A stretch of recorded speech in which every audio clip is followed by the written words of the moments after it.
Hello, my name is Reese and today we will be going through the good, the bad and the ugly of yet another Zombie Survivors, and we will be answering the ultimate question of should you buy yet another Zombie Survivors? Oh. Right, let's start with some good stuff then, shall we? This is one of them like entry level video games where you just literally can pick up and play. I'm not saying that's a bad thing at all. In my opinion, some games these days have got so convoluted and difficult to play, it's a breath of fresh air to actually look at something like this and just be like, right, okay, here's a controller, you move, and then you pick up power-ups, and that's all you do. Sounds really basic, but it's a bit of a breath of fresh air. It's got an absolutely huge unlock tree, which kind of makes this game feel like there is a million different ways to play it. I feel like if you've got 10 people who played it, you would get 10 different styles of how to play it. There's that much to unlock on it. So the whole premise of yet another Zombie Survivors is move. It automatically shoots the zombies, which you can turn off, but to get to the further levels, you need to keep it on. It literally automatically shoots the zombies, right?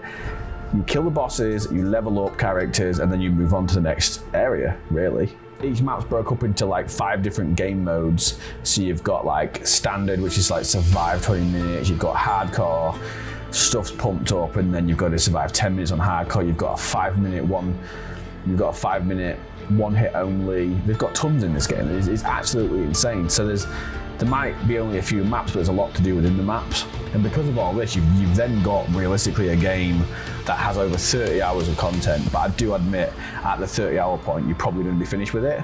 I guess after the 30 hours as well that you've played it, or even if you just do it for 10, 15-ish, the character's abilities at that point, you'll understand are fairly well balanced, but a few will stand out as like the most playable ones. For me, this was Tank, Huntress and SWAT. Them 3 I always just kept falling back on, and they could pretty much get the job done on any map. To be fair, it's just a pretty chilled game as far as killing the undead can be. But the music, I'd listen to your own music. I'd go on Spotify and put your own stuff on. The music in this game is not Doom. So let's talk about the bad. So this isn't Doom. The soundtrack is, just mute it. It sounds awful, but just get rid of it, put your own stuff on, chill out to your own stuff, and just kind of move on. Because there's nothing here that adds to the game in terms of soundtrack. I mentioned that you would most likely play as 3 characters, which I assume everybody will. You do need to pick up 3 characters in every single game, but these characters are massively limited. What you can do within the characters is quite a lot, but the actual characters themselves, at their core, you will have to just grind through the basic guns, blah, blah, blah, and that does get a little bit repetitive. So there's loads of stuff to do within the characters, but there's not enough characters in the game, I don't think, at this point, which does mean it gets very repetitive and it can become boring.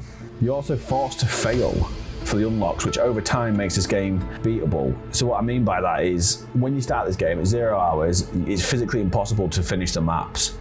Unless you're really, really good off the get-go, which I doubt you will be. Over time, the game does feel beatable, so it pushes you and it forces you to grind, which I'm not quite sure is for everybody, because again, it'll just be repetitive, you'll be going on for half an hour and you want to come off. But if you do it long enough, you'll get through it, so it depends what kind of player you are, really. The graphics aren't really anything special, even for an indie shooter. There's not really much I want to say about the graphics because that's not what the game is trying to achieve massively, but yeah, in terms of graphics, very average. Which then takes me to the ugly about this game. Yet another Zombie Survivors' main issue is that it feels like a mobile game. I feel a lot of shit when I say this, but I enjoy to play it on the computer, but I'm not quite sure that's where it would come to life. I do think it's a mobile game. In its premise, the fact that you don't really aim the guns and shoot and stuff like that, and you could simply be played on a phone. Sounds really disrespectful to mobile gaming, that, doesn't it? But that's what I feel. I genuinely feel like this should be on a mobile. And it probably would do a lot better on a mobile game. I don't know if that's a point in the future, whatever. But it is available now on Steam, Xbox, PlayStation, all that good stuff. But yeah, it feels like a mobile game. That's my biggest gripe with this. That is the ugly side of yet another Zombie Survivors. So should you buy yet another Zombie Survivor? At the minute it's on Steam for £8.50, and to that I would say the answer is hell yes. It might feel like a mobile game, it might look like a mobile game, but for £8.50, I would say everybody should play this for 10 hours. 10 hours is plenty to play this. If you don't get the full 30 out of it, fair dues, you might got a bit bored, whatever, but everyone will at least get 10. It's well worth £8.50. I know it's not fully finished either. They're going to keep adding more stuff into this, which is absolutely fantastic. So we'll get more maps, we'll get more characters, which over time means this will be a fully beefed out game for less than a tenner. I just can't believe anyone would say this isn't worth the money, because it 100% is. Just let me know if you have played Yet Another Zombie Survivors. I don't know if you'll be buying it. I don't know. Chat to me in the comment section below. Thank you so much for taking the time out to watch this. I have been Rishi, you've been fantastic, and I will see you on another video. Peace.